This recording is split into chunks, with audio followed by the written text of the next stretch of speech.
Bien, muchachos, muy buenas tardes, cordial saludo. Espero que todos se encuentren muy bien. En la sesión de hoy vamos a iniciar primero haciendo el quiz. Recuerden, para la elaboración del quiz, después comenzaremos con las exposiciones, según lo que habíamos acordado, ¿cierto? Entonces, vamos a iniciar primero haciendo, pues, como les dije, el quiz.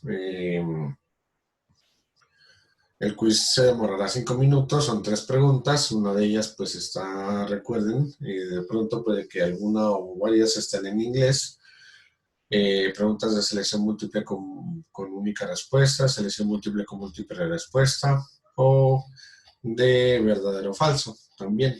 Son preguntas que son fáciles, básicamente tienen, voy a ponerles, bueno, 6 minutos para que tengan 2 minutos por pregunta. ¿Listo? Básicamente son 2 minutos por pregunta. Son preguntas fáciles. Todas las preguntas han sido sacadas de la bibliografía que se les ha enviado a ustedes. Ahí no hay pues nada diferente. Espero que todo les salga bien. Y ya les voy a colocar espero por favor que ingresen todos a la plataforma. El quiz está abierto a partir de las 6 de la tarde. Está abierto hasta las 6:15 de la tarde. Es decir, entre más tiempo se demore usted en iniciarlo, menos tiempo va a tener para contestarlo. ¿Listo? Es importante que ingresen todos a su quiz. Son las 6:06 de la tarde. Está abierto, como les dije, hasta las 6:15. Voy ya.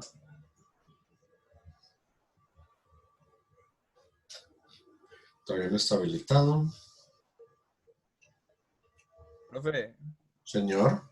qué pena, yo aquí en la plataforma no lo he habilitado, solamente está para el grupo 032.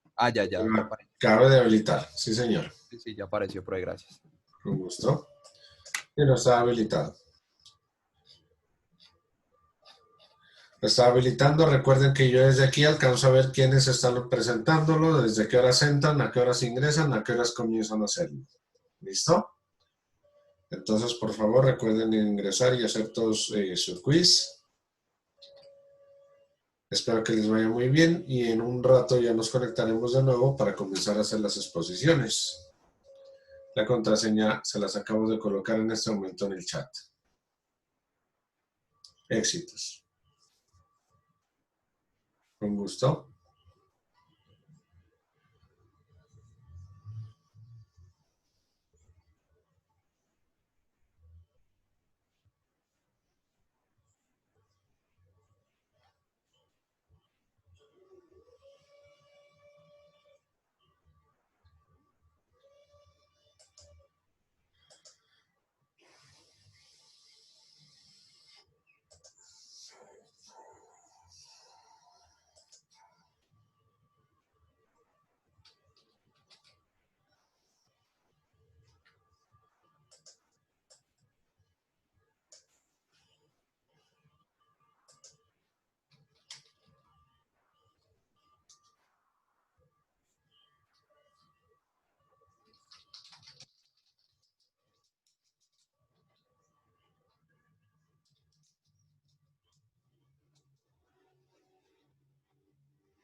Bien, muchachos, veo que ya lo han acabado todos.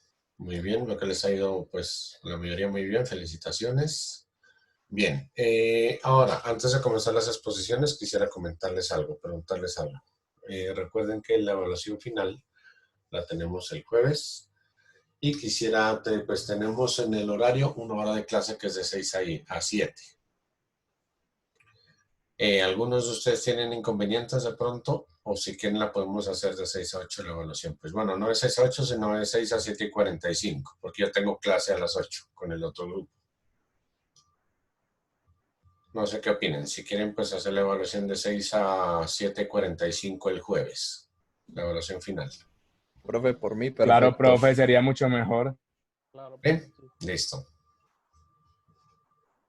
Entonces la haríamos de 6 a 7:45 el día jueves. ¿Listo? Muy bien, vamos a iniciar entonces con exposiciones.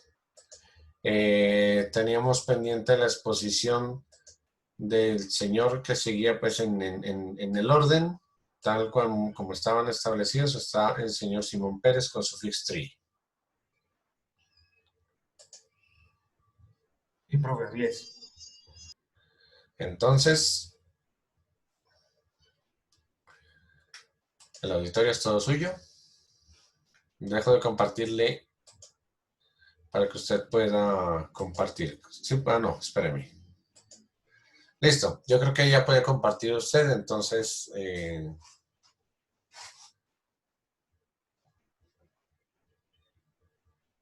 ya está todo disponible para que pueda comenzar con la exposición.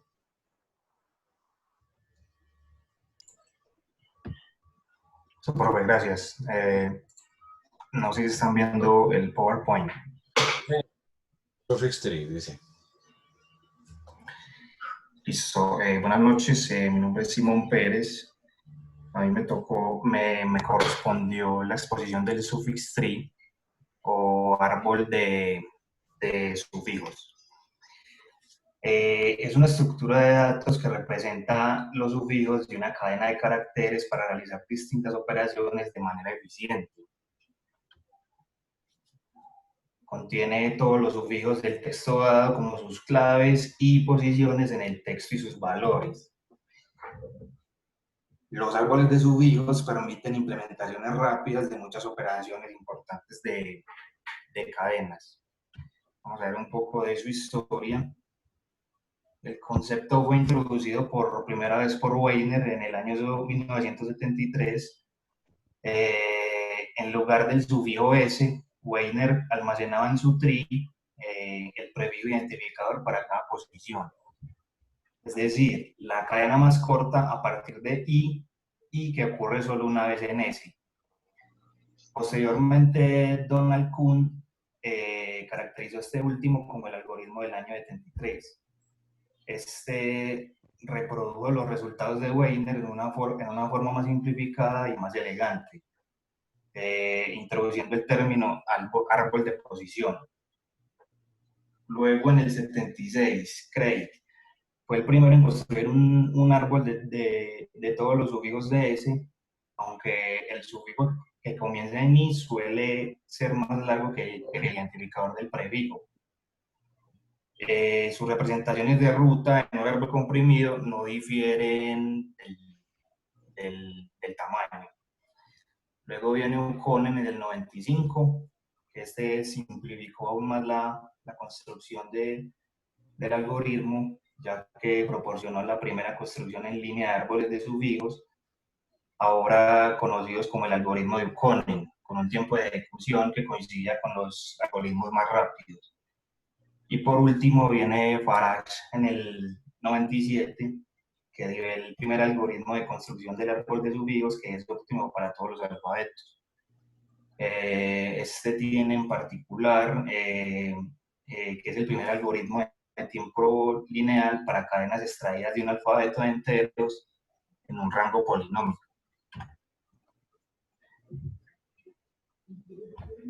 Funcionalidad.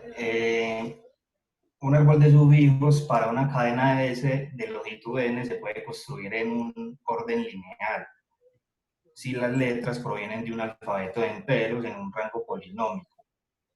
Digamos que esto se da más que todo en alfabetos de tamaño constante. Para alfabetos más grandes, el tiempo de ejecución se obtiene o se domina ordenando primero a las letras para llevarlas a un rango de orden lineal, y todo esto se lleva en general a un orden casi lineal.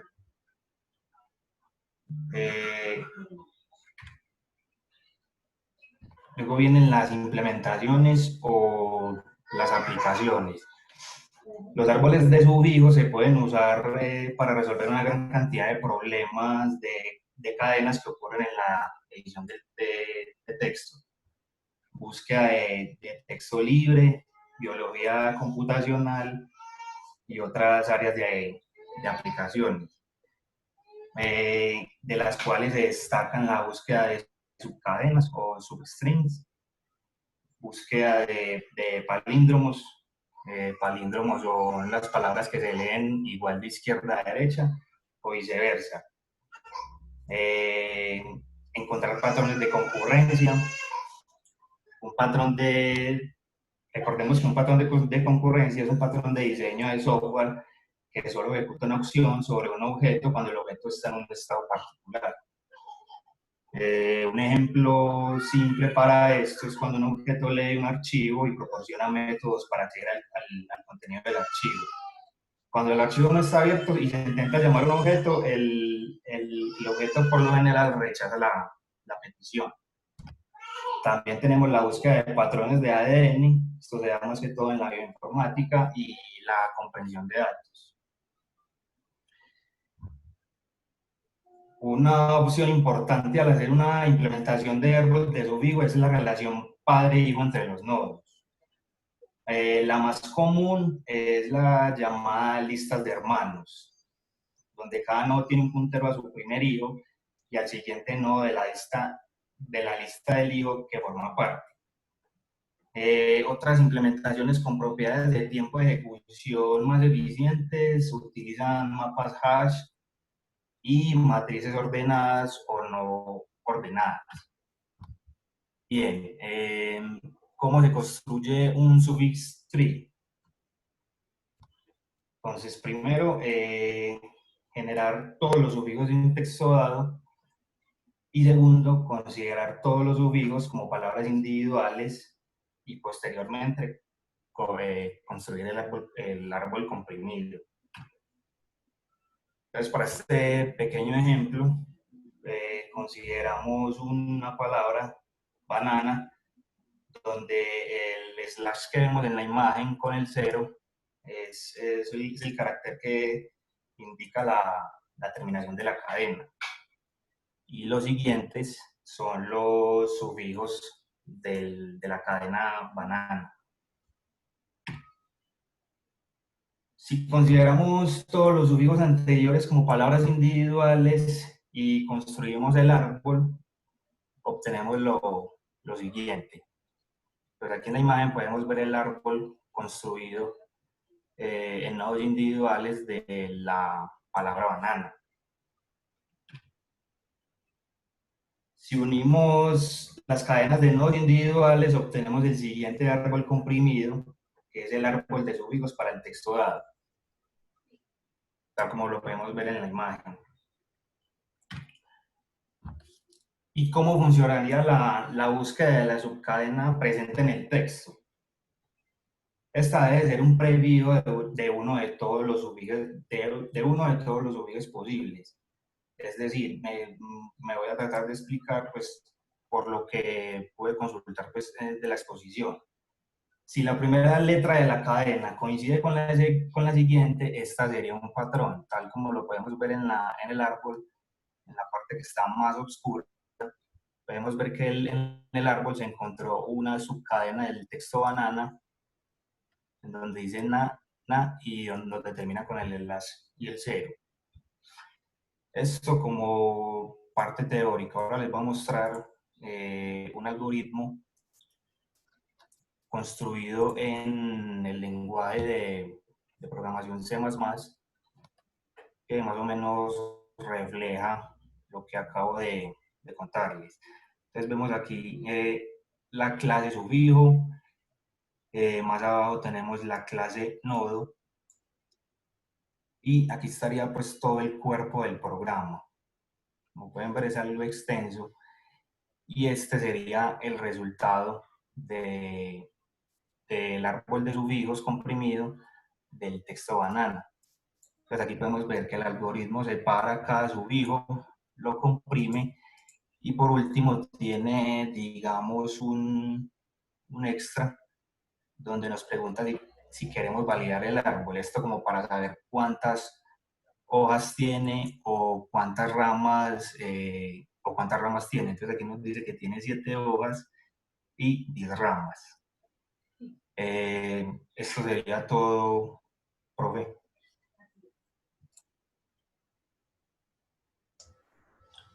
Muy bien. ¿Alguna duda? ¿Alguien tiene alguna pregunta?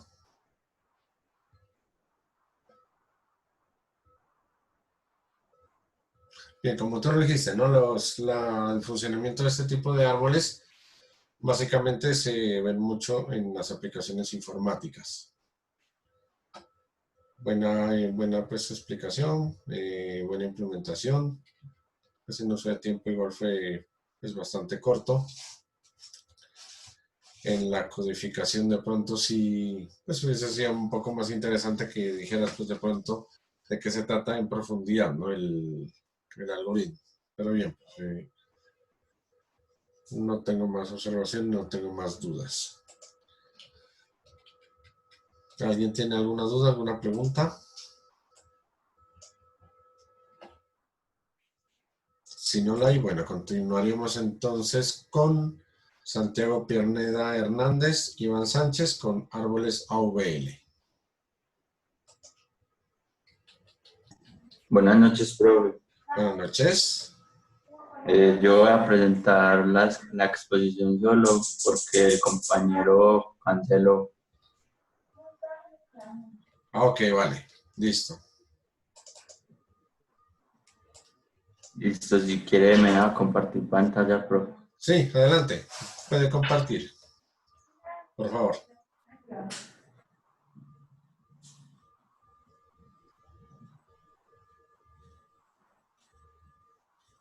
Ahí pueden ver la pantalla. Ya apareció. Pues yo traté de hacer como la presentación un poco parecida a lo que usted hace. Por Perfecto. sencilla y pues, Está listo, bien. perdón, voy a dar. Muy bien. Listo, a mí me toca, pues, el profesor ya lo dijo, árbol AVL, mi nombre es Santiago Pineda Hernández. Bueno, vamos a empezar. Un árbol AVL es un tipo especial de árbol binario ideado por los matemáticos rusos Adelson Belsky y Landis. Podemos notar, pues, que el árbol AVL son como las siglas o los nombres principales que tienen estos rusos, entonces por eso se le dio como el nombre. Ellos, como creadores, decidieron darle pues, como este nombre. Entonces fue el primer árbol de búsqueda binario autobalanceable que se ideó. Es una descripción acerca de estos árboles. Recordemos que la clase pasada vimos los árboles binarios de búsqueda y hay una función que se cumple, que cada nodo a la izquierda, pues hay la raíz, y cada nodo a la izquierda es menor o menor que la raíz y cada nodo a la derecha o su árbol es mayor a la raíz. Entonces siempre se cumple como esta función en estos tipos de árboles. Entonces recordamos eso y los árboles AVL están siempre equilibrados de tal modo que para todos los nodos la altura de la rama izquierda no difiere en más de una unidad de la altura de la rama derecha o viceversa. Más adelante les voy a aclarar un poquito más esta idea. La propiedad de equilibrio que debe cumplir un árbol para ser AVL asegura que la profundidad del árbol sea O logaritmo de n. La clase pasada el profesor nos compartió como una tabla que era como el orden de complejidad. Entonces, estos árboles se encuentran en un orden logarítmico que normalmente se utiliza para hacer como búsquedas binarias. Entonces, por lo que las operaciones sobre estas estructuras no deberán recorrer mucho para hallar el elemento deseado. Entonces, se puede decir que puede ser un poco simple y muy claro al momento de hacer como la operación de este tipo de árbol. Pero, sin embargo, hay una propiedad de equilibrio que implica una dificultad porque al momento de yo insertar un elemento o extraer un elemento, entonces el árbol me va a dar un factor de desequilibrio. Entonces rompe como esa condición de que el árbol siempre va a estar en equilibrio. Entonces, más adelante vamos a ver cómo funciona esta operación. Listo, hay un factor de equilibrio que pues lo podemos ver. El factor de equilibrio es la diferencia entre las alturas del árbol derecho y el izquierdo. Entonces podemos decir que el factor de equilibrio es el nodo y la altura del subárbol, bueno, perdón, el factor de equilibrio se da la altura del subárbol derecho menos la altura del subárbol izquierdo. Entonces, por definición, para un árbol AVL, este valor debe ser en menos 1, 0 o 1. O sea, siempre tiene que estar en estos tres, como en estos tres datos, para poder que esté en equilibrio. Entonces, si el factor de equilibrio de uno es 0, entonces el nodo está equilibrado y sus subárboles tienen exactamente la misma altura. Si es 1, el nodo está equilibrado y el subárbol derecho tiene un nivel más alto que el izquierdo. Si está en menos 1, el nodo está equilibrado y el subárbol izquierdo es un nivel más alto que el derecho. Entonces aquí empezamos a ver como una condición. Y si por ejemplo, si el factor de equilibrio es mayor o es igual a 2 o a menos 2, en ese momento hay que hacer pues como un reequilibrio de ese factor que ya se rompió. Entonces hay unas funciones que se pueden dar en dos casos, puede ser una rotación simple o una rotación doble. Entonces aquí pues les inserté como una imagen como para tratar de mostrar cómo funciona. Entonces, por ejemplo, aquí está siendo cargado como más a la derecha, entonces hace una rotación a la izquierda para que quede equilibrado. Aquí vemos que hay dos nodos más cargados a la izquierda, entonces hace una rotación a la derecha. Aquí hace una rotación doble, que es porque vemos que está más equilibrado a la izquierda en este caso. Entonces, más cargado a la izquierda, entonces él hace una rotación de izquierda a derecha. Normalmente cuando hay una doble rotación, hace las dos funciones, una rotación a la izquierda y una rotación a la derecha. Entonces, para aclarar esto, profe, traté como de hacer una imagen en Paint. No sé cómo puedo compartirla aquí. ¿La abre solamente? Sí, ahí la pueden ver. Si es la que dice ahí, la que está en rotaciones, sí se la ve. De hecho, en la presentación se la veía. Ah, bueno. Entonces, ven como 1, 2, 3 y como factor de equilibrio 0 menos 0 igual a 0, ven algo así. Yo no estoy seguro, profe, porque me aparece... No, no se ve. Solamente se ve la que dice rotaciones, siempre a la derecha, siempre a la izquierda, doble a la derecha, doble a la izquierda. Una imagen que tiene un árbol con... Creo que Ya, ahí... ya sabré lo que está bien empeñado. Usted de pronto estaba compartiendo solamente la aplicación. No la Ah, ven. sí, solo lo comparto por pantalla. No en general. Ahí sí Bueno, ya se ve la profe, imagen.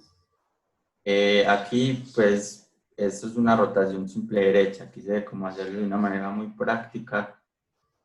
Entonces aquí vemos que la raíz tiene pues un factor de equilibrio en menos 2 porque el lado izquierdo está cargado con 2 hijos y el lado derecho no tiene hijos. Entonces en este momento empieza, por ejemplo en este caso se da un factor de desequilibrio. Entonces hago una rotación simple a la derecha que sería este 3 que es la raíz. Le hago la rotación simple a la derecha y el 3 y el 2 queda haciendo ya como tal la raíz de este árbol. Entonces aquí ya se da como un factor de equilibrio. En la rotación simple izquierda, pues es como la misma condición. Tenemos la raíz que es el 1 y está cargado pues a la derecha porque a la izquierda no tenemos ningún factor de equilibrio, pues no hay ningún hijo, entonces está cargado con dos nodos, ¿cierto?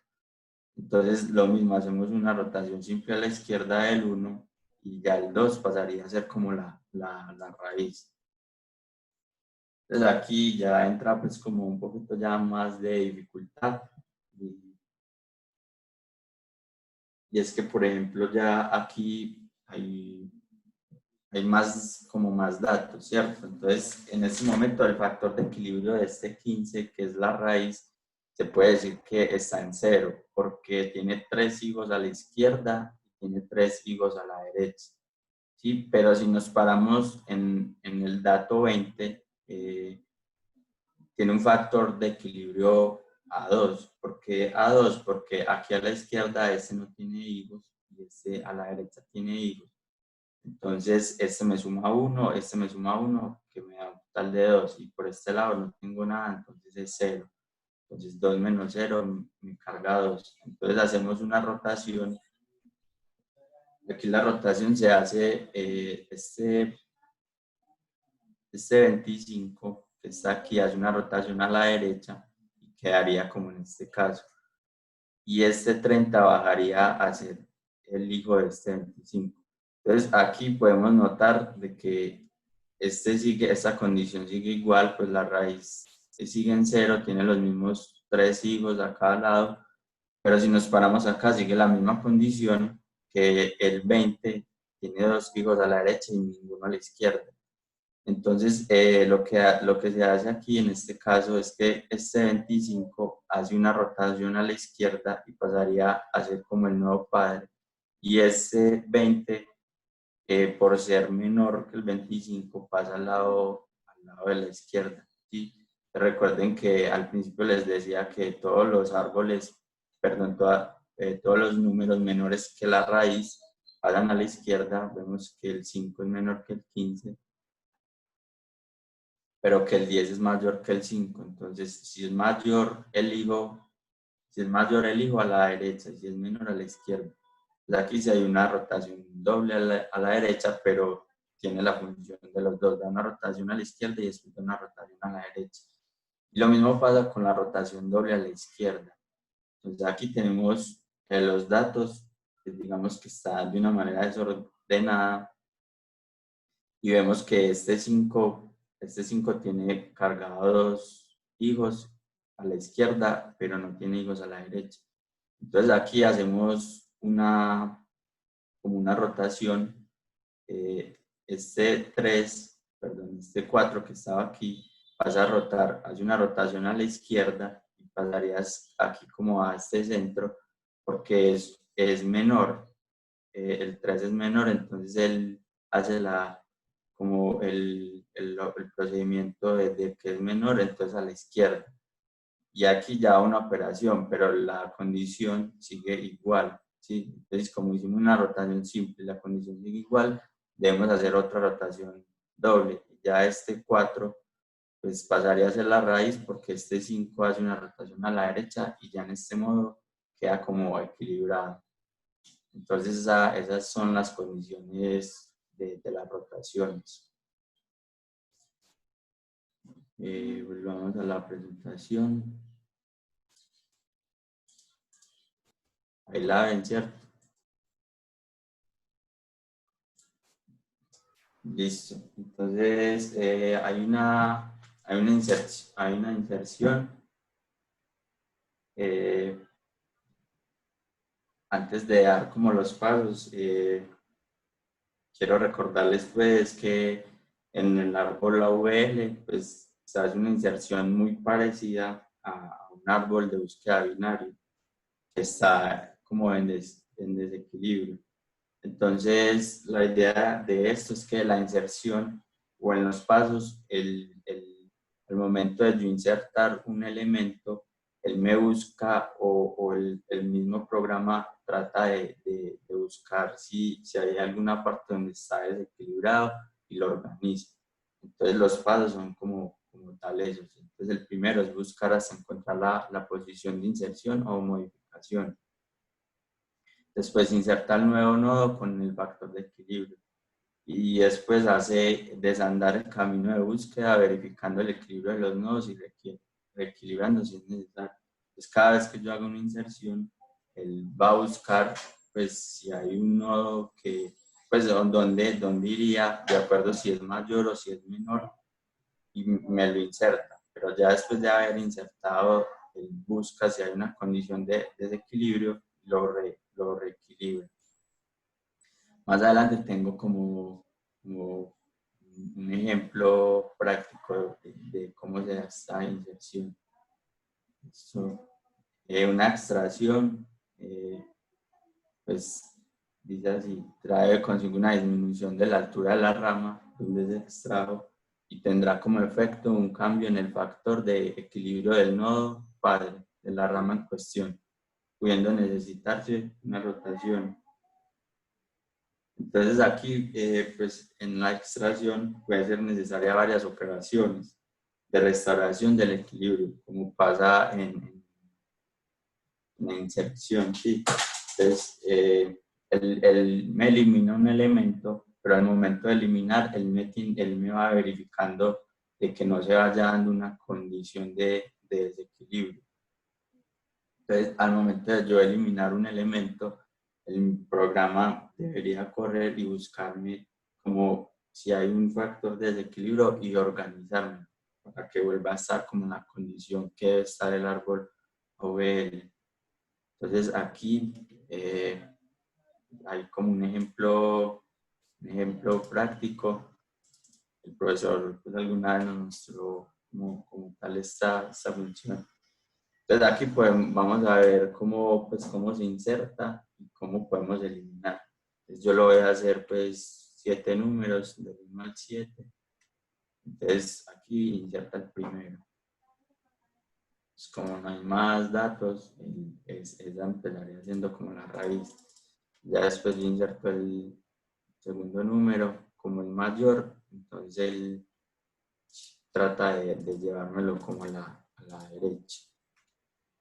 Insertamos el 3. Es mayor y lo inserta a la derecha, pero aquí ya se da como un desbalanceo. Y lo que hace es que el programa me corre o me trata de organizar de que no sea un desbalanceo y me lo balancea. Entonces pasa así, los voy a ingresar más rápido.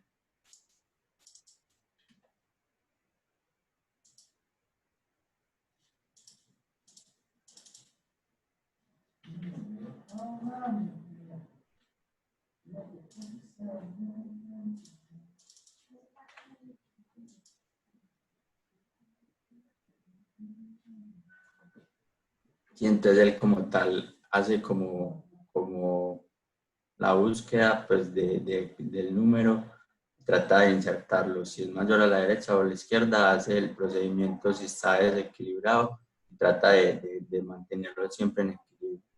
Entonces si lo voy a eliminar, por ejemplo, voy a eliminar el 4. Entonces como es la raíz, él trata de buscar un número, hace una rotación, en este caso es una rotación a la derecha y en este momento podemos ver que el árbol está balanceado porque tiene los nodos. En este caso hay un desbalanceo en -1 porque hay 3 serían -3 más 2, me quedarían -1. Entonces se cumple la condición de que está balanceado. Si yo elimino el 7, por ejemplo,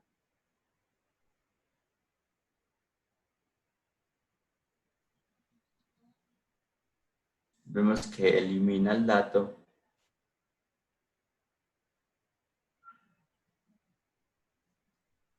y el árbol sigue balanceado, ¿cierto? Pero entonces si yo ya le elimino el 6, quedaría cargado a la izquierda y él trata de eliminar el 6 y trata de buscar una nueva raíz y balancearme el árbol.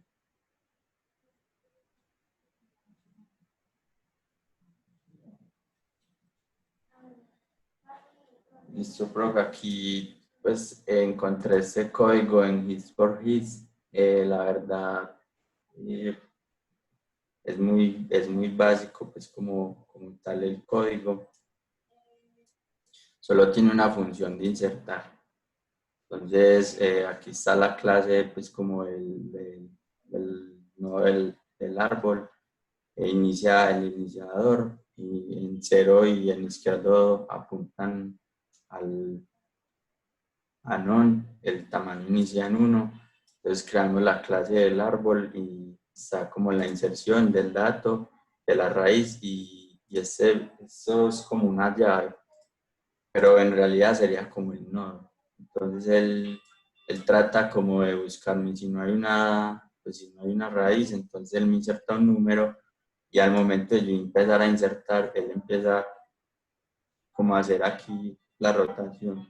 Si el número que yo ingreso, en este caso sería la llave, es menor que la raíz, entonces él me lo rota a la izquierda y me hace la inserción. Si es mayor, me lo rota a la derecha y me hace la inserción. Acá pues actualiza como tal el tamaño del árbol, me lo balancea y ya si yo voy a empezar como a ingresar los datos, entonces él trata de siempre estar balanceando. Estos son los pasos. Hay que definir la rotación a la izquierda, pues poniendo las condiciones y si hay que actualizar los tamaños, los actualizo y él me va retornando un valor. Entonces ya enseguida miramos cómo lo retorno. Y ya la rotación a la derecha, él me lo balancea y listo. Aquí podemos pues como ingresar la inserción, traté de hacer como el mismo ejemplo del 1 al 7. Entonces cuando yo lo corro, él me levanta pues, me da esos valores. Entonces normalmente la raíz es el primero y después trata como de llevarme a los números que están en la izquierda, los menores. Entonces vemos que el 2 pues es el padre del 1 y del 3, entonces me lo muestra en este orden. Entonces como si recorriera este lado primero y apenas como ya no encuentra más datos en este lado, devuelve al principio el 4 y me recorre los del lado derecho. Este que sería el padre de estas dos hojas. Ya, y ese es como tal la presentación, profe. Aquí está la bibliografía y ya.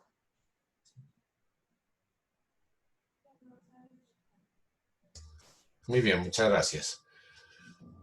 Bueno, de pronto ahí lo que había que considerar, aparte pues de los árboles ABL, lo que buscan, recordemos, es que se pueda equilibrar el árbol, de manera que no nos quede sobrecargado hacia un solo lado, que no quede sobrecargado a la izquierda, sobrecargado a la derecha, como pues bien lo explicó Santiago, ¿cierto? Sí, señor. Como bien lo explicó Santiago, ¿qué más les quería comentar alrededor de los árboles? Sí, pues el orden de profundidad, que también ya lo habíamos visto, la idea es que en una búsqueda, al estar sobrecargado el árbol, no se haga una búsqueda tan, pues que no se vuelva lenta en el tiempo, sino que se pueda balancear. Eso es lo que buscan este tipo de árboles, que los niveles se puedan balancear, que no sea tan profundo en un solo lado y quede como desnivelado del otro lado. Bien, gracias por la exposición, Santiago. No sé si alguien le tenga una pregunta de pronto. Bien, entonces en las exposiciones seguiríamos con Segment 3. Alejandro Escobar, Walter Saldarriaga, Juan Esteban Molina. No me acuerdo si Walter sigue con ustedes. No, señor, solamente que yo, Alejandro. No lo veo conectado.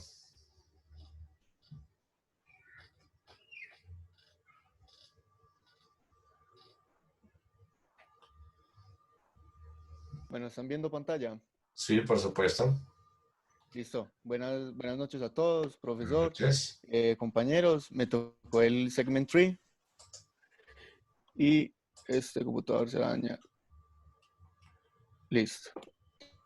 ¿Qué es el Segment Tree? El Segment Tree es una estructura de datos en forma de árbol para guardar intervalos o segmentos. En principio es una estructura estática que después de haberse construido la estructura no puede ser modificada. ¿Para qué sirve? Sirve para gestionar de forma eficiente las consultas de información y actualización de los intervalos de un array. Hay 4 tipos. El máximo en cierto intervalo, el mínimo en cierto intervalo, la suma de cierto intervalo y una actualización de elementos en un segmento o intervalo en este caso. La estructura es lo mismo que hemos visto, es un árbol. En este caso tenemos un array de 0 a 7, en total serían 8 hojas, que aquí nos vemos desde el 0 al 7. Y esto es un árbol completo que tiene, pues cada segmento tiene sus 2 hojas finales. Va de 0 a 7, luego va de 0 a 3 y de 4 a 7, que en total sería de 0 a 7. Y así sucesivamente bajando hasta llegar pues a los datos que le entregamos pues en el array. Eso funciona de array. ¿Cómo funciona? Funciona de la siguiente manera.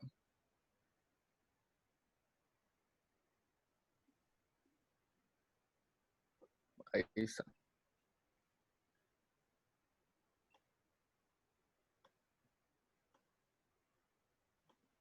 Acá en este momento tenemos entonces el mínimo segment tree, que lo que va a buscar es que la raíz quede con el mínimo de todo el árbol, el dato dado. Entonces en este caso vamos a crear un árbol con estos datos: 90, 45, 67, 23, 78, 2, 8 y 9.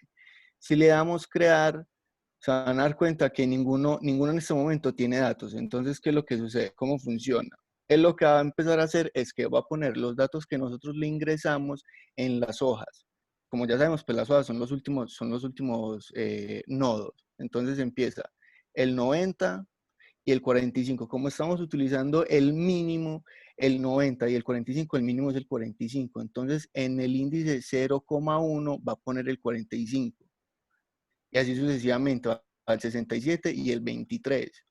El mínimo es el 23, entonces aquí viene la diferencia o el valor mínimo entre el 45 y el 23, pues es el 23, entonces va a poner el 23 en el siguiente. Y así sucesivamente con todos, va cogiendo las hojas, va identificando cuál es el menor y va haciendo la comparación para llegar al mínimo, que es el 2. ¿Por qué el 2? Porque acá en el 5,5 tenemos 2 y es el número menor en todo el árbol. Entonces aquí nos pone el 2. ¿Qué pasa? También podemos hacer que nos consulte el mínimo, en este caso, en un rango. Si le ponemos un rango, por ejemplo, entre el 3 de izquierda y 7 de derecha, entonces nos va a hacer una consulta desde el 2, el índice 2, hasta el 7, que el mínimo en este caso debería de ser el 2. Entonces él empieza a buscar en todas las hojas, encontrar a ver qué encuentra, y en este caso me dio el 5. ¿Por qué el 5? Porque ese es el índice, entonces ese sería el 2. ¿Sí? Así funciona. Es lo mismo con el máximo es lo mismo. En vez de poner los mínimos, nos pone el máximo. Y la sumatoria va entonces a sumar. ¿Qué creamos acá? Creamos lo mismo. Vamos acá, el máximo, y empieza. El 90, el 45, la suma no... sí, el máximo es 90. Y así va sucesivamente. Nos va dando el mayor de los que hay en la hoja y después en los subsegmentos, para decirnos que el mayor de todo el árbol es 90. Así funciona. En el código, tengo un código que es más o menos en Python, que lo que hace es la sumatoria. ¿Por qué la sumatoria se los voy a mostrar en código? Porque acá en el Visual Go, la sumatoria tiene un problema y se queda, se rompe, queda estancada. Entonces lo que les voy a mostrar es más o menos cómo va. Tenemos la definición para que se cree el árbol, tenemos el tamaño y tenemos el máximo de árbol, que siempre es 2 a la n. ¿Sí? Tenemos la función que lo que hace es poder modificar un nodo o una hoja, y tenemos la definición del query, pues que izquierda y derecha, que es lo que acabamos de ver. Entonces, ¿qué es lo que hace esto? Yo acá tengo que van los mismos datos y le estoy diciendo que me haga un query, por favor, del 0 al 4. Entonces, del 0 al 3, que sería el cuarto. Que la sumatoria de estos dígitos sería 225 en este caso. Y esa sería la sumatoria. Entonces, ¿qué pasa? Empieza a sumar, y si venimos acá y hacemos pues como si fuera una sumatoria, entonces tendría que sumar el 90 más 45, y acá en el 90, pues que en este caso no es el 90, es la solución de esa sumatoria. Igual acá, el 67 más el 23 termina sumando acá el resultado, y el resultado de del 2,3 más el 0,1 daría el resultado, y así sucesivamente hasta llegar acá. En este caso solamente estamos haciendo del 0 al 3, que sería el 4. ¿sí? Entonces va, solamente se suma esto y eso es lo que nos da 225. ¿Para qué se usa este árbol? Este árbol se utiliza para geometría computacional, sistemas de información geográfica y algo que utilizamos a veces algunos el día a día es en los índices de las tablas SQL. Esas tablas, cuando normalmente algunos no sé si han escuchado, que se tienen que desfragmentar para poder hacer que los índices funcionen mejor y hagan búsquedas más rápidas. Entonces uno dice que se tienen que desfragmentar para reconstruir, porque como les dije, este árbol es estático y no se puede modificar después de haberse construido. Entonces, que lo que hace uno en el SQL es reconstruir todo el árbol porque no se puede modificar. Esos son como los ejemplos básicos que usted puede encontrar y en los que más se utiliza. También se utiliza en programación competitiva, son ejercicios que se colocan pues en competencias y en el data mining. También se utiliza mucho en el data mining para hacer relaciones de información, de Big Data. Más o menos eso sería, profe. Muy bien, Alejandro, muchas gracias. Usted, pues, en final de cuentas se quedó solo exponiendo, ¿cierto? No. Sí, quedé solo. Tengo entendido que mis dos compañeros cancelaron. Sí, pues me pareció clara la implementación suya. No sé si alguno de los compañeros suyos tenga alguna duda, alguna pregunta.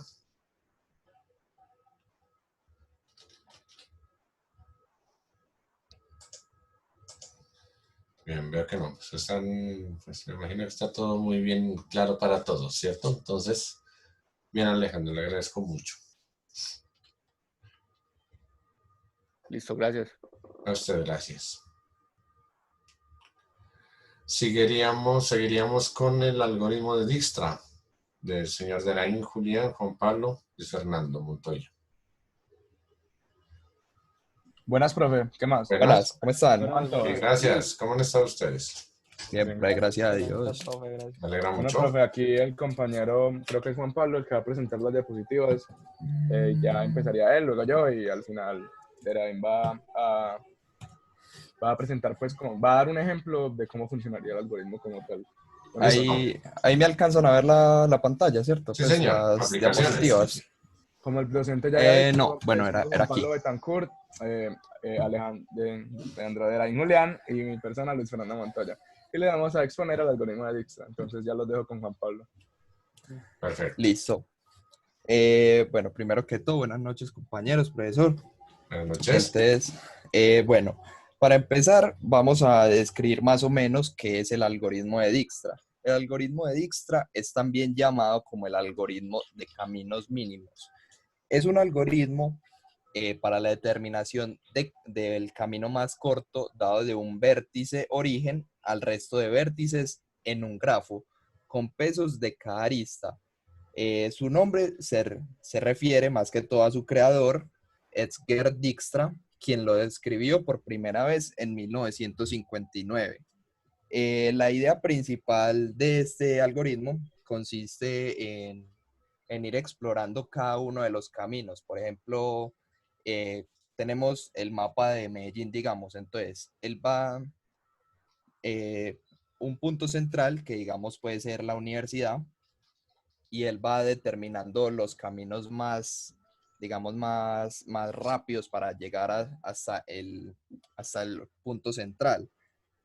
Entonces, cada vez que se encuentra, él ya puede determinar, digamos, tiempos, puede determinar distancias. Eso lo utiliza mucho, digamos, como tal, en los GPS. Por ejemplo, Google Maps, Waze. Y eso es más que todo como se utiliza el algoritmo, ¿sí? Entonces, mi compañero Luis les va a explicar más o menos las aplicaciones que tiene. Ya los dejo con él. Buenas, ¿me escucha, profe? ¿Me escuchan los demás? Sí, señor. Ah, bueno, bien. Entonces ahora hablemos un poco de las aplicaciones. Entonces, donde haya grafos es donde más se va a implementar este algoritmo como tal.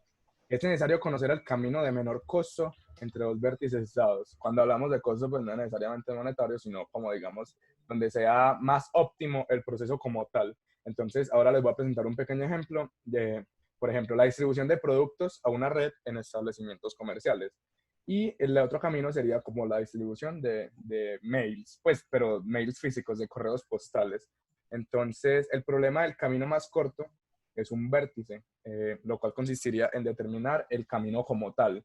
O sea, el algoritmo lo que hace es optimizar y lo que estaría buscando sería, valga la redundancia, optimizar la forma de aplicarse a sí mismo, como lo había mencionado, en grafos la mayoría de veces. De esto, obviamente, desde un vértice a otro vértice.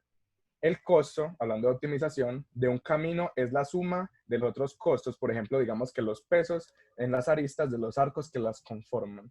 Esto de las aristas y los arcos, esto más adelante en el ejemplo que se les va a presentar, se les va a detallar más a fondo. Ya seguiríamos con las características del algoritmo. Beta, pasada por favor la diapositiva. Epa. Bueno, es un algoritmo greedy. ¿Qué es greedy como tal? O sea, simplemente esto significa que está buscando la mejor solución, la más óptima. Eso es lo que significa greedy en sí. Trabaja por etapas y toma en cada etapa la mejor solución sin considerar consecuencias futuras. O sea, simplemente va optimizando y optimizando, pero no va tomando en cuenta como si hago esto, va a suceder esto, si hago esto, va a suceder esto otro, no. Simplemente va viendo como el camino más sencillo, etapa por etapa.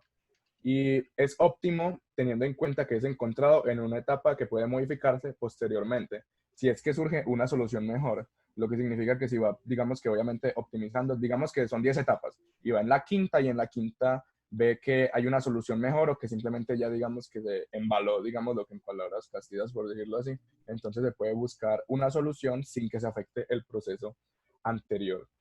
Bueno, aparte de esto, se puede utilizar en redes el algoritmo de Dijkstra como tal. Este algoritmo, al igual que el método de Floyd, tiene una capacidad de resolver problemas, pero o en la ruta más corta. Ese algoritmo lo que trata es de optimizar lo más que puede. Y se utiliza, además de grafos, también un poco, no tanto, pero un poco, en redes cíclicas, como para redes acíclicas. O sea, lo sería como el antónimo de esto, por decirlo así. El orden de complejidad del algoritmo como tal se utiliza en una cola de prioridad. Un ejemplo de esto sería si utiliza un montículo y si este montículo deja de funcionar, entonces estaría buscando la otra etapa para ver si esta ya no es tan importante como la que se está realizando en ese preciso momento, dando así a entender que si algo, digamos, que llega a afectar el proceso como tal, simplemente se va, digamos, que a esquivar o a no tenerse en cuenta y se va a dejar de implementar en la optimización. El algoritmo consiste también, no es que consista, sino que tiene cierto número de iteraciones. Como máximo podría ser n-1 iteraciones. En cada iteración se añade el vértice al conjunto distinguido. Y en cada iteración se identifica el vértice con la menor etiqueta entre los que no están. Como que los que no están, digamos que como yo había mencionado anteriormente, los que ya no hacen parte, digamos que porque afectan para mal la optimización como tal. Entonces, en conclusión, el teorema lo que estaría diciendo es que el algoritmo de Dijkstra realiza cierto número de operaciones tratando de optimizar un proceso sin pensar en las consecuencias que este le puede generar. Más sin embargo, cuando se encuentra en una etapa que esta está siendo afectada, simplemente va, digamos que, a desabordarla y empezar a aplicar otras técnicas para llegar a la solución que inicialmente se planteó. Entonces, ya los dejo ahí con Derain. No, qué pena. No, todavía Bueno, no. antes de eso, pues voy a explicar, digamos, voy a dar una pequeña anotación, digamos, a lo que explicó mi compañero Luis. Y es que, por ejemplo, en el algoritmo de Dijkstra también se utiliza, digamos, en redes, como él lo dijo, eh, en los casos, digamos, cuando se hace una topología en redes, digamos, para los que conocen un poco de redes, que es como su nombre lo indica, pues es un círculo. Entonces, él siempre está buscando el camino más corto, digamos, para enviar una información, digamos, de un router a un router. Entonces, digamos, si un router se llegara a dañar o una torre o digamos, un nodo, por decirlo de alguna manera, que este se dañó, se le ha caído la energía, cualquier cosa, él tiende a buscar siempre otra manera para llegar al mismo lugar de forma más rápida sin tener que interrumpir, digamos, el proceso. No que si, digamos, ah, él, él siempre tiene una ruta predeterminada, no, él sí ocurre alguna cosa y ve que hay alguna obstrucción, él siempre tiende a buscar, digamos, otra forma para otra forma más óptima para seguir enviando como tal la información, ¿sí? Ese digamos que también es una de las ventajas. Las ventajas, digamos, más llamativas, digamos, por decirlo de alguna manera, son que analiza cada métrica de coste para elegir la mejor ruta con el mínimo coste. Como lo explicó mi compañero Luis, entonces él cada vez va buscando una solución más óptima para que siempre se busque como tal lo más óptimo y lo más rápido. Es bastante fácil de implementar, realmente no es algo bastante complicado. Y otra ventaja es que en tema de redes es que cada uno de los routers posee una información sobre la topología de la red. Como lo expliqué anteriormente, en los casos, digamos, puede ser anillo, de bus o ya en otro tipo de topología. Y las desventajas, una de ellas es en tema de redes, es que requiere un administrador de red el cual tenga conocimientos suficientes para administrar la misma. A pesar de no ser complicado de implementar, eh, manejarlo puede ser, digamos, un poco complejo por el tema de que siempre debe estar buscando como tal lo más eficiente. Eh, el uso ineficiente del espacio, pues como bien eso ya se explica prácticamente por sí solo, y que no guarda los pesos de las aristas. Esto quiere decir que, por ejemplo, no tiene consideración de, digamos, de otros elementos a futuro. ¿Sí? Listo. Muchas gracias. Ya los voy a dejar con mi compañero Julián, que él ya nos va a explicar más que todo la implementación que hemos realizado. Muy bien. Ya, Julián, puedes compartir pues tu pantalla con la implementación. Voy. Listo. Ahí ven. Sí ven algo. Ahí se ve el fondo de pantalla. Y ahí, Sí, ahí ya veo la imagen. el mapa. Listo. Buenas noches. Mi nombre es Julián y vengo a presentarles la implementación. Bueno, en la implementación utilizamos un grafo, ¿cierto? Para este problema en sí utilizamos una parte pues, del mapa de Medellín. Aquí podemos ver la use. Tenemos aquí los nodos del grafo. Cada nodo tiene su numerito. Y ese número en rojo es el peso de la arista que hay entre el 1 y el 0. Entre dos nodos. Listo. Tengamos eso aquí. Vamos pues al código. Tenemos dos clases. Bueno, estas les explico después. El main. Y vamos a lo importante, al distra. Listo. El distra pues trabaja con varios arreglos, por así decirlo.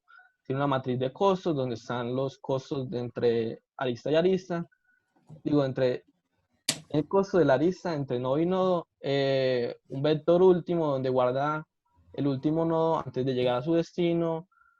Un vector D donde se guarda pues, los costos mínimos de pues, el nodo de origen, por ejemplo, o cualquier otro nodo.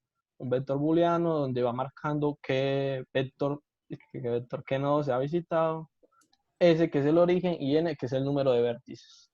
Listo. Aquí inicializamos todo. Listo. Aquí ponemos que, pues, que todos los booleanos del vector booleano se pongan en falso porque, pues, apenas empezamos y no hemos visitado ninguno. Que, pues, guardamos aquí en D, que es cuánto, pues, los costos, a los demás los sacamos de acá de la matriz de costos. Y ponemos que el último que se ha visitado es ese, o sea, el origen. Listo. Vemos que en el origen, pues que se visitó pues ya porque es el origen, pues ya estamos ahí, es verdadero, y que la distancia al vector de origen es pues, 0, que ya estamos ahí. Listo. Aquí tenemos este pedacito de código que, pues, bueno, primero llama que acá nos va a tirar la menor distancia de los nodos. Aquí tenemos una librería que nos encontramos por acá, que nos ayuda con ese tipo de problemas de grafos y muy útil también para esto de lista. Listo. Acá nos va a sacar el costo mínimo del nodo pues, de origen hacia cualquier otro nodo. En este problema tenemos 11. Listo. Bando, por acá. Esto nos ayuda a llenar la matriz de costos, que la llenamos acá en el main. Y esto es una parte súper importante, que es que nos va a mostrar la ruta en la que pues va a mostrar la ruta corta. Y bueno, por acá este parámetro se lo pasamos como el origen, está diciendo que si es diferente de origen, cuál va, pero primero obviamente va a estar en el origen, entonces va a decir, se recorrió de el origen a, y ahí va a mostrarnos el camino. Acá llenamos la matriz de costos, acá tenemos, pues llamamos todo lo que hicimos en el disk, aquí lo mismo. Y lo podemos correr. Listo. También tenemos un test case, un caso de prueba. Vamos a ponerle 2. Listo. Aquí tenemos todos los destinos que tenemos acá. Vamos a decir, por ejemplo, que vamos de Laureles, que es 2, a la ladera, que es 9, ¿cierto? Nos pide el nodo origen. Ponemos 2. Aquí nos va a mostrar el costo mínimo que nos demoramos de ir a cada nodo. Aquí, pues, vamos a editar 9, que es donde queremos llegar, y nos va a mostrar la ruta que tiene que recorrer. Aquí dice que del 9, del 2, que es Laureles, al 3, al 7 y al 9. Entonces, miremos. El 2 al 3, al 7 y al 9. Aquí hay 5, 7, 12 y 9. ¿Cuánto?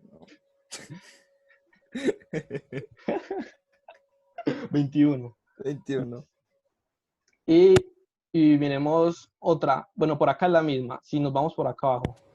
2, bueno, 5, 4, 10 y 9. Es lo mismo. 5, 5, 7, 7, 6 y 3, pues es igual lo mismo. Pero el algoritmo nos va a tirar esta ruta de acá arriba porque recorre menos nodos. Podemos probar esta otra. Desde la use, que es el 0 hasta el 9. Pues ya le había dado que eran 2 cases. Desde el 0 nos muestra el costo mínimo a cada uno. Tenemos 9. Dice que del 0 al 6, al 8 y al 9. Miramos acá. Del 0 al 6, al 8 y al 9. Del 6 al 5, 11 y 6, 17. Si nos metemos por acá, 4 y 7, 11.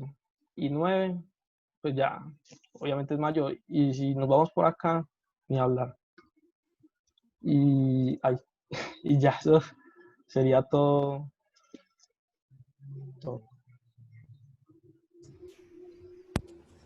Muy Listo, bien profe, explicado, pues muy esa chévere, sería muchachos.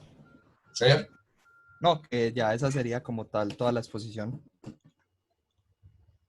Sí, me parece muy completa la exposición de ustedes. No sé si pues algún compañero de ustedes tenga alguna duda, alguna pregunta, porque pues, es interesante sobre todo por lo que están mostrando ustedes. Es un algoritmo de verdad que sirve para lo que están mostrando, ¿cierto? Para poder ver, establecer recorridos.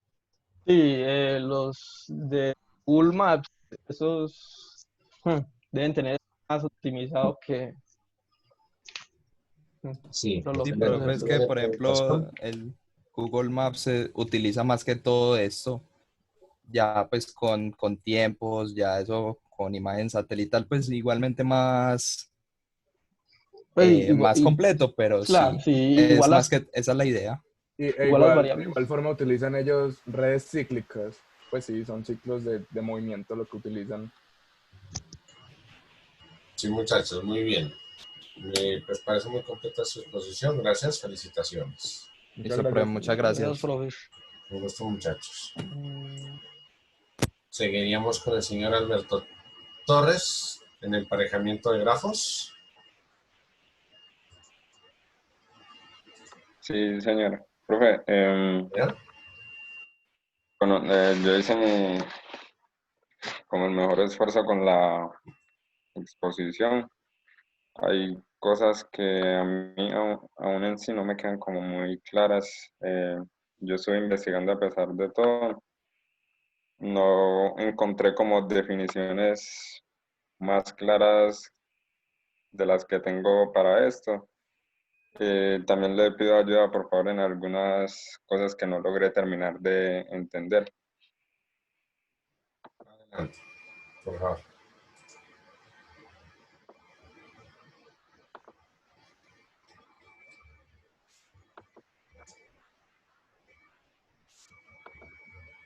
¿Pueden ver la pantalla? Sí, señor. Buenas noches. A mí me tocó el emparejamiento de grafos. Para entender esto, hay que saber en sí qué es un grafo. Es un conjunto de objetos, perdón, llamados vértices o nodos unidos por enlaces. Los enlaces son llamados aristas o arcos, que permiten representar las relaciones binarias entre los elementos de cada conjunto. ¿Qué es una línea o arco? Es la línea que une a uno o más grafos. Su representación matemáticamente hablando es G igual V por E, donde G es el grafo, V es el conjunto de vértices o nodos y E es el conjunto de aristas o arcos.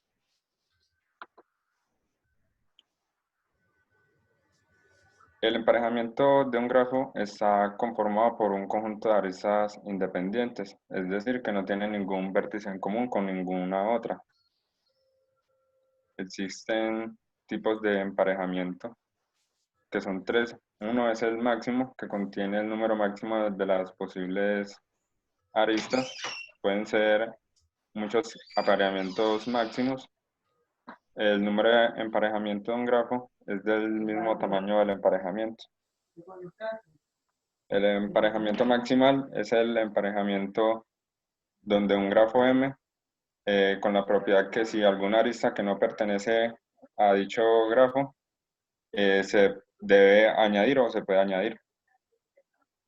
Y el emparejamiento perfecto es un apareamiento que cubre todos los vértices del grafo. Eso es cada vez que el vértice está saturado bajo el apareamiento. Aquí podemos ver los ejemplos del emparejamiento máximo. Esto también se divide dependiendo hacia dónde quiere llegar cada arista, y también se le asigna un valor a cada grafo. El emparejamiento maximal, como lo habíamos visto en la diapositiva anterior, es la arista que no pertenece a M, pero se puede añadir. Es decir, si hace falta alguna arista con la cual deba pasar la información de los datos, se debe asignar. Es decir, por ejemplo, en esta ejemplo 2, si yo solamente tengo esa línea primera, pero quiero que la información pase por esta, le debo asignar los datos a esta para que sigan el recorrido. También hay algo que se llama un grafo bipartito, que es la representación matemáticamente donde G es igual a N por E, cuyos vértices se pueden separar en dos conjuntos distintos. Ahí están separados los conjuntos y cada uno tiene una arista que los une. Y con respecto a cómo funciona en sí, aquí es donde más que toda la parte que no entendí, profe. Yo encontré código y también traté de hacer uno propio, pero al final no entendí muy bien cómo funcionaba. porque se deben asignar como el peso, que es decir, el valor de la arista o del grafo por donde debe pasar la información, pero no logré como ubicarme completamente en el concepto para saber por dónde pasa la información, qué información se debe asignar. Bien, es que la información puede tener varios recorridos, ¿no? Básicamente, ese algoritmo que mostraron pues, en la presentación anterior sus compañeros, básicamente él podía hacer casi una demostración del recorrido que puede hacer una información, y la información de pronto podría llegar a encerrarse en un camino circular, y la idea no es esa, la idea es que se trate de hacer un solo recorrido, de manera que la información pueda salir de un sitio y llegar a otro diferente. Y para eso se hacen varias operaciones. De pronto sí, en eso pues sí no puedo, pues no se puede. De pronto sí es importante hacer una implementación de ejemplo para poder entenderlo, entender lo que usted estaba haciendo. Pero pues la explicación es correcta, lo que usted está haciendo hasta el momento es adecuado. La explicación de lo que es el máximo, el maximal, y que también pues se pueden tomar como vértices, básicamente la aplicación de asumir pues como subconjuntos, era para poder definir de qué manera se puede hacer un orden en el trayecto que se puede lograr en la información a través de un grafo sin que se vuelva un ciclo repetitivo. Exacto. Pues, en el momento, el código para mostrarles más o menos lo que había entendido no me quiere correr, no sé por qué. Pero les explico un poco de lo que entendí. Aquí nos piden el número de vértices que deseo que tenga el grafo y me pregunta como primera opción que si desde el punto 0 al grafo 0, al punto 0 también, si existe un camino o un vértice, yo le asigné que sí. Bueno, se está viendo la presentación de PowerPoint. Ah, permítame un momento, yo... Gracias. Álvaro es Alberto, perdón. Sí, señor. De un momento. Listo, aquí pueden ver el repli. Ahí sí, ya, sí, señor. Listo, comienzo de nuevo. Aquí nos piden como el número de vértices. Yo digité 2. Nos preguntan como primera opción si desde el vértice 0 al vértice 0 hay algún camino. O si pasa alguna información, yo dije que sí. Este peso al cual se refiere es la información que va a pasar por medio de la arista o el camino. Seleccioné 4. Me preguntan que si del vértice 1 al vértice, perdón, del vértice 0 al vértice 1, ¿qué información pasa? Escribí el 3. Y que si esto es como para devolverse. Si del camino, del vértice 1 al vértice 0 existe algún camino, yo escribí que sí. De peso 2 en la arista, que es la información, y que si el camino del vértice 1 al vértice 1 existe, dije que no. La lista de los nodos sería 1 y 2, que es el máximo de los vértices. El nodo de salida, en este caso, si fue mi error, aquí me equivoqué, sería el nodo 0. Y de llegada sería el nodo 2, que es el máximo. Y la distancia más corta sería el 2 y el camino más corto sería de 2 a 1. Estaba tratando como de correrlo nuevamente, pero no me quiere correr, no sé por qué. Pero eso fue lo que logré como entender de esta implementación que encontré. Ok. Hacer una propia, pero tampoco me estaba corriendo, y esta fue como que la que encontré más adaptada a la situación. No, listo, ok, sí. Sí, pues ahí no, veo que pues, no podemos hacer mucho más porque pues nosotros tardaríamos mucho tiempo. Igual para la implementación, como se mismo lo hice, pues la quise adaptar y me tendría que sentar a entenderla más bien como para ver dónde es que no le está corriendo, cómo para, explicar el funcionamiento. Listo, profe. Listo. Pues sí, yo no tengo dudas, no tengo preguntas, pues no sé sus compañeros. Pero pues, bien. Entonces nos quedaría Mateo Giraldo con la exposición sobre Min Vertex Cover. Profe, ¿se me escucha ahí? Sí, señor.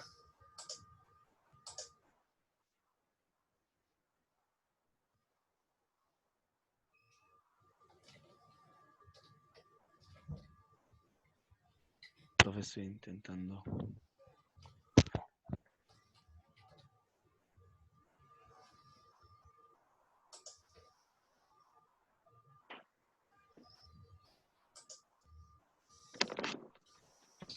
Buenas noches, compañeros. Mi nombre es Mateo Giraldo Zuluaga y hoy voy a explicar acerca del Min Vertex Cover. Primero, antes de, digamos, entrar como en qué es la cubierta de vértices, pues creo que es apropiado explicar un poquito más sobre los grafos. Los compañeros pues explicaron un poco, pero pues quiero hacerlo un poco más visual que se entienda más. Los grafos son un conjunto de objetos, llámese de nodos o vértices, y también están, digamos, acompañados por unas aristas. Los nodos o vértices son los que, digamos, ustedes pueden ver en pantalla que tienen los números, y las aristas, digamos, son las uniones que existen entre dos nodos, ¿cierto? Pueden, digamos, los nodos pueden ser, o las aristas, perdón, pueden ir direccionados o no direccionados. En este caso se ve una línea recta, pero cuando, digamos, una arista es direccionada, lleva una flecha, pues, en la arista. Para que entendamos un poco sobre la orientación, digamos, con un ejemplo, supongamos que, pues, digamos, una carretera y que tengamos doble vía, ¿cierto?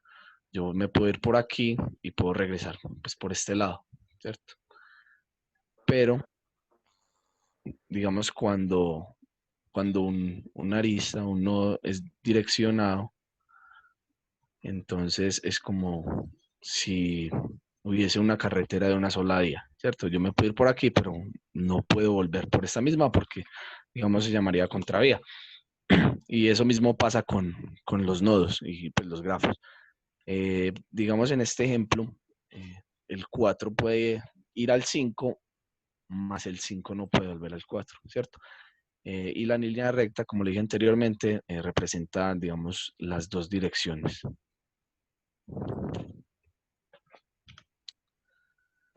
La cobertura de vértices o el algoritmo de Min Vertex Cover. Una cobertura, esta es la definición pues, que yo encontré en internet. Una cobertura de vértices para un grafo G es un conjunto de vértices V, en los que cada arco de G incide al menos en un nodo de V. La cobertura de los vértices mínima es la más pequeña de las coberturas de vértices. El número de coberturas de vértices para un grafo G es el tamaño de la cobertura de vértices mínima. Bueno, yo realmente en esta definición pues no me quedó claro, pues seguí buscando y digamos saqué como mi conclusión. Este algoritmo lo que hace es recorrer de una manera eficiente todos los vértices y cubrir absolutamente todo. Entonces, para que lo entendamos mucho mejor, aquí digamos, voy a mostrar un ejemplo donde es, digamos, un solo grafo y tiene como 3 pasos, por decirlo así. En el primer paso se ve el grafo construido. En el segundo paso, haciéndole referencia pues, con un ojo a este nodo de aquí, es donde, digamos, empezaríamos a hacer como como el cubrimiento. Entonces, para mí lo que representa pues este ojo es, digamos, que este nodo o este vértice puede ver a este otro y este nodo puede ver a este, ¿cierto? Este no puede ver a estos tres. Entonces, en un tercer paso, se saca, digamos, desde otro nodo, el cubrimiento hacia estos tres que no veíamos anteriormente. Entonces, este cubre este también, este. Entonces, no queda, digamos, ningún vértice sin cubrir. Algunas utilidades del algoritmo Min Vertex Cover son las redes de comunicación, donde podemos ver, digamos, de pronto los que pues tampoco soy muy experto en las redes, pero sé que, digamos, se representan los clientes, ¿cierto? Estos computadores y este es el servidor y estos son los switches o los routers, ¿cierto? Otra de las utilidades es en la entrega de paquetes, donde se asegure que pues se cubren todas las zonas, ¿cierto? Y la planificación de líneas de tránsito. Pues cuando van a poner semáforos, tienen que pues mirar que se cubra, digamos, todas las calles que están como objetivo pues de poner el semáforo. Aquí son otros los ejemplos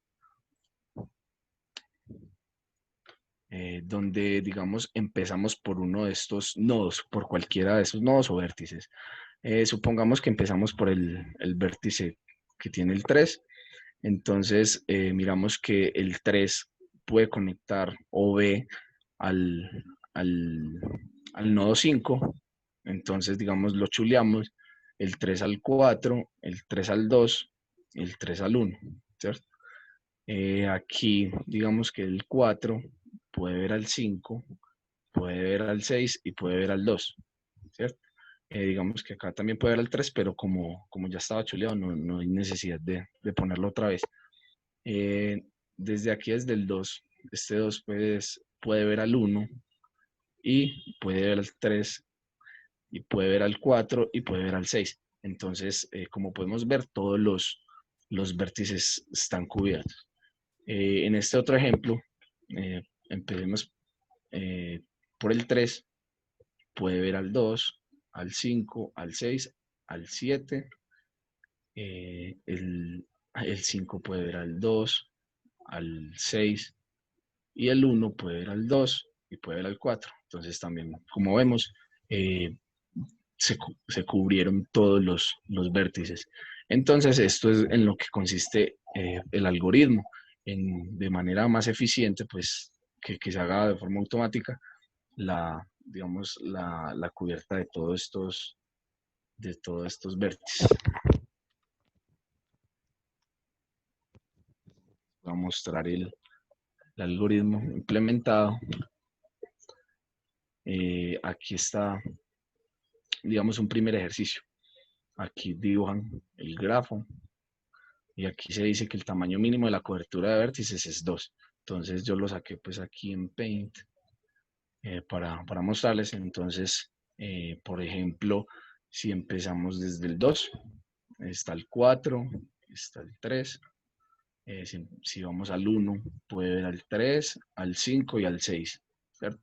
Entonces, como ya está cubierto todo, digamos que fue estos los que empezamos visitando y estos cubrieron todo el grafo. Entonces se dice que como son dos nodos, entonces se dice que el tamaño mínimo de la cobertura es un 2, como se muestra aquí. El tamaño mínimo de una cobertura de vértices es 2.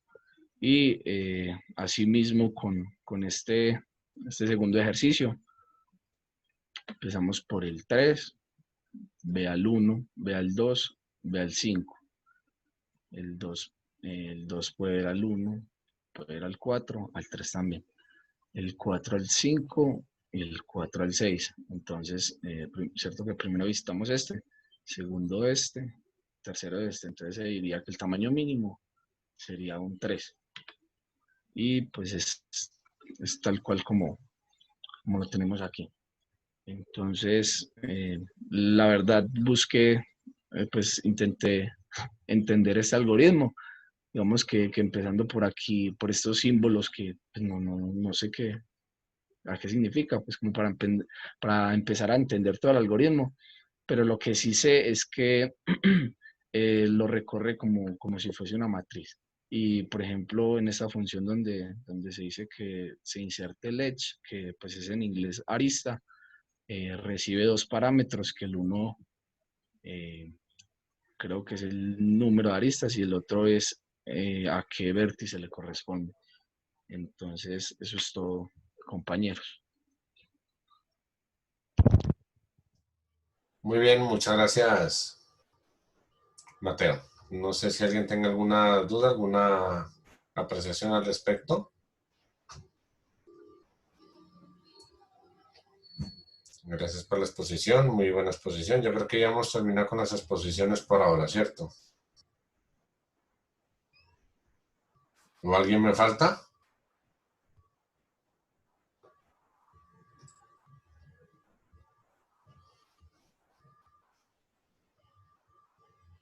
Bien, muchachos, pues, señor Alberto. Eh, es con respecto a lo del 10% del inglés. ¿Me recuerdas, porfa, cómo se calificaría esa parte? Sí, claro. El 10% de inglés, recuerden que sale de las preguntas que se han hecho en inglés. Yo eso creo que les dije en la primera clase, lo habíamos charlado al respecto. Sí, todas las preguntas de todos los exámenes que se han hecho hasta ahora, las preguntas que están en inglés, todas se las promedia como si pesaran lo mismo, según si se respondió bien, si se respondió mal. Entonces, todas las preguntas en inglés, si son 5 preguntas, supongamos, entonces cada una quedaría equivaliendo a un punto. No recuerdo cuántas son exactamente porque pues no las he contado. Pero entonces lo que yo hago es coger todas las preguntas que han estado en inglés durante todas las evaluaciones, todos los parciales, incluido el final que viene ya pues el jueves. Entonces serían todas las preguntas en inglés de los parciales con las preguntas en inglés de los quizzes, se suman y se promedian, pues cada una tienen, digamos, como les decía, si son 5 preguntas, entonces cada una vale un punto y se suman según si se respondió bien o se respondió mal. Ok, profe Luis, gracias. Listo, con mucho gusto, señor Alberto. Señor Mateo.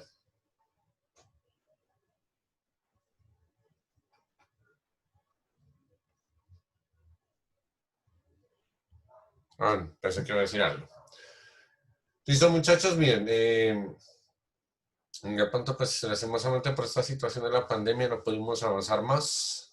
La idea era haber cubierto por lo menos hasta grafos y haber cubierto por lo menos una gran parte de lo que se hacen en las actividades, en las operaciones que se hacen en árboles binarios. De igual manera, tengan presente que las exposiciones, todas, pues el video que está, este video básicamente apenas, pues yo lo termine aquí, lo trato de renderizar lo más rápido posible y se lo subo. De todas maneras, también del otro grupo ya están las exposiciones en la plataforma, si ustedes los han visto, los han revisado, ahí aparecen pues las exposiciones. Hay muchos aspectos que pues se aclaran mucho más también. Ustedes aclararon muchas cosas mucho más en algunas de sus aportes, de sus exposiciones y pues se complementan. De igual manera es importante que los tengan presentes porque en la explicación de lo que se hizo sobre árboles binarios, en los videos que se subieron la semana pasada, hay cosas que se explicaron al otro grupo y no se les explicó a ustedes, y viceversa, hay cosas que se les explicó a ustedes y no se les explicó al otro grupo. ¿Con qué intención hice eso? Con intención de que ustedes puedan revisar los videos, mirarlos.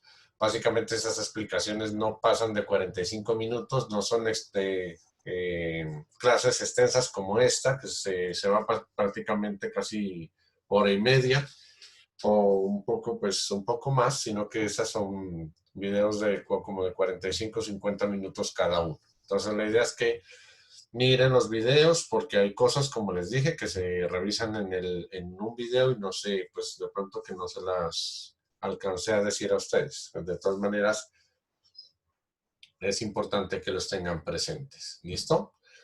Pues muchachos, los más, les agradezco su atención. Nos vemos el próximo jueves. Y que tengan buena noche, señor Mateo. Qué pena, ¿me puede recordar de qué va a consistir el final? Completo todo lo que hemos visto hasta ahora, incluidas las exposiciones de ustedes. Pero, profe, va a ser teórico, ¿cierto? Teórico y práctico, como siempre han sido los exámenes. Parte teórica, una parte en la que deben hacer algún ejercicio y se evalúa todo. Es acumulativo. ¿Listo? Profe, ¿y cuándo vas a subir la nota del proyecto de hablados? Proyecto de hablados ya están todas las notas arriba, todas subidas. Y si ustedes, profe, muchachos, eso sí he visto y me entristece mucho. Me he esforzado demasiado en ponerles notas y en ponerles retroalimentaciones. Y he visto que ni siquiera hacen lectura de las retroalimentaciones. Si ustedes entran a ver, hay algunos que lógicamente tienen, hay unas implementaciones que tienen 0 porque ni siquiera funcionan. No sé si será si por favor revisen, miren su retroalimentación y si no hay, pues si no están de acuerdo, por favor me pueden escribir.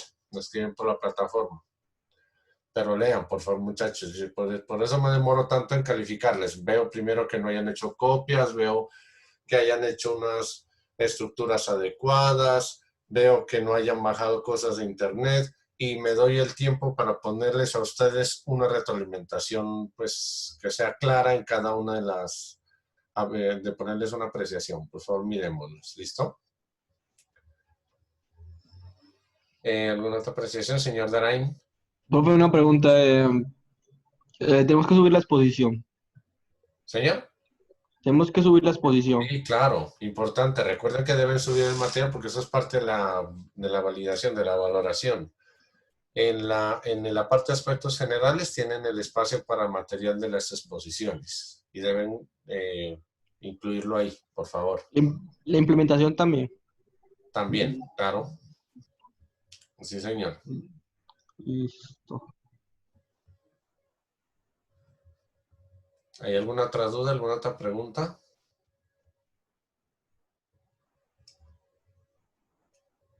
Bien, muchachos, nuevamente entonces les agradezco su asistencia, les agradezco que hayan estado presentes. Nos vemos el jueves. Gracias, profe. Hasta luego. Mucho gusto, hasta luego.